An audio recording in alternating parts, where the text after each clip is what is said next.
స్వచ్ఛత అంటే నందిని. నందిని పాలు మరియు పెరుగు. శ్రీ గురుభ్యో నమః. మహాగణాధిపతి నమః. శివాయ గురు నమః. కామేశ్వర దేవి నమః. సుమన్ టీవీ ప్రేక్షకులకి శుభోదయ శుభాకాంక్షలు. నేను మీ సోమేశ్వర శర్మ. మేషం నుండి మీనం వరకు ఉన్నటువంటి రాశి ఫలితాలు నా పరిజ్ఞానం సహకరించిన మేరకు ఈ వారం రాశి ఫలితాలను తెలియజేస్తాను.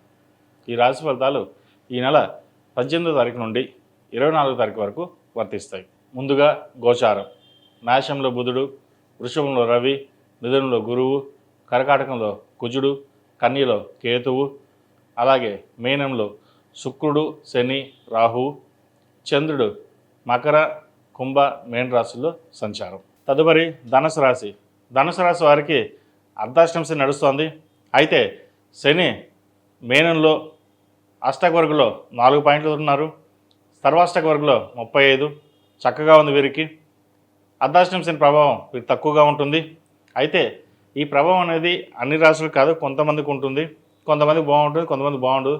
ఏదైనా వారి వారి జాతక ప్రభావాన్ని బట్టి ఉంటుంది తప్ప గోచారం బట్టి ఒక 30% వీరికి బాగుంటుందని చెప్పవచ్చు. అలాగే విద్యా విషయాలలో, ఉద్యోగ విషయంలో, వ్యాపార విషయంలో వీళ్ళు సానుకూల పరిస్థితులు గోచరిస్తోంది. జన్మరాశి అని గురువు సప్తమంలో ఉన్నారు. గురు వీక్షణ చక్కగా ఉంది. శుభకార్యాలు చేయగలుగుతారు. వివాహం కాని వారికి వివాహం కుదురుతుంది. సంతానం కోసం ప్రయత్నిస్తున్న వారికి మంచి సంతానం యోగ్యత కలుగుతుంది. మొత్తం మీద గడిచిన 4-5 వారాల కంటే ఈ వారం వీరికి చక్కగా ఉందని చెప్పచ్చు. వ్యాపార అభివృద్ధి బాగుంటుంది. వ్యాపారం కోసం చేసే ప్రయత్నాలు కలిసి వస్తాయి.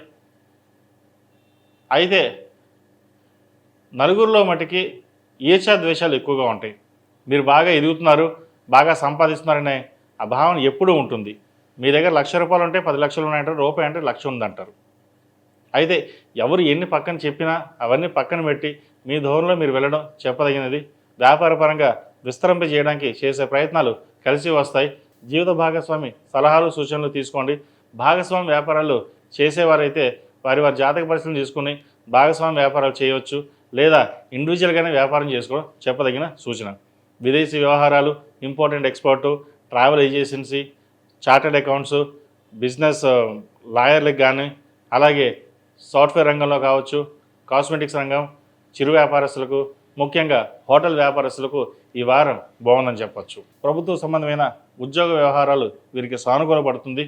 ప్రైవేటు సంస్థలో పనిచేస్తున్న వారికి పేరు ప్రఖ్యాతలు, ప్రమోషన్స్, బోనస్ వచ్చే అవకాశం గోచరిస్తోంది. విదేశీ వ్యవహారాలు సానుకూల పడతాయి. తృతీయంలో రాహువు, చతుర్థంలో శని, భాగ్యంలో కేతువు. అయితే ఏదైనా ఒక పని అనుకున్నప్పుడు క్షుణ్ణంగా పరిశీలించి ముందుకు వెళ్తారు. ఎవరో ఏదో చెప్పారని చెప్పేసి మన కోర్సు జాయిన్ అవుదాము, లేదా విదేశాలకు వెళ్ళిపోదాం అనే ధోరణి మీకు ఉండదు. ఎవరు ఎన్ని చెప్పినా మనం వెళ్తే లాభం ఎంత ఉంది, మనం బాగా రాణించగలమా లేదా ఇక్కడే ఉండి రాణించగలమా అన్న ఆలోచనలతోటి మీరు ముందుకు వెళ్తారు. అంతేగాని 10 మంది చెప్పారు, 10 మంది వెళ్తున్నారు, వాళ్ళతో పాటు నేను వెళ్ళాలి అన్న ధోరణి మీకు ఉండదు.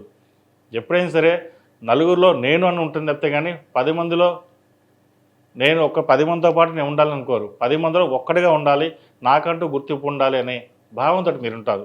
కాబట్టి ఇటువంటి విషయ వ్యవహారాలు చక్కగా రాణించగలుగుతారు. తల్లిదండ్రులకి మంచి పేరు ప్రఖ్యాతలు తెచ్చగలుగుతారు. ఈ రాశిలో జన్మించిన స్త్రీలకు వృత్తి ఉద్యోగాల పరంగా, వ్యాపారం పరంగా సానుకూల పరిస్థితులు గోచరిస్తోంది. తృతీయంలో రాహు, చతుర్థ శని కొంతవరకు ఇబ్బంది పెట్టే విధంగా కూడా గోచరిస్తోంది. అయితే అంత పెద్దగా ఇబ్బందులు ఏమీ ఉండవు. ఈ రాహుకేతు సంచారం వల్ల కొన్ని మార్పులు జరుగుతుంటాయి. బంధుమిత్రులతోటి, సహోదరులతోటి చిన్నపాటి విభేదాలు రాకుండా చూసుకోవాలి. సుబ్రహ్మణ్య స్వామి వారికి అభిషేకాలు చేయడం, సుబ్రహ్మణ్య పాశుపత హోమం చేయించడం చెప్పదగిన సూచన. అలాగే విదేశీ సంబంధించి వ్యవహారాలు, కాస్మెటిక్స్ సంబంధించి, సినిమా సంబంధించి, అలాగే చిరు వ్యాపారస్తులకు, హోటల్ వ్యాపారస్తులకు, ముఖ్యంగా ఈ ఫ్యాషన్ డిజైనింగ్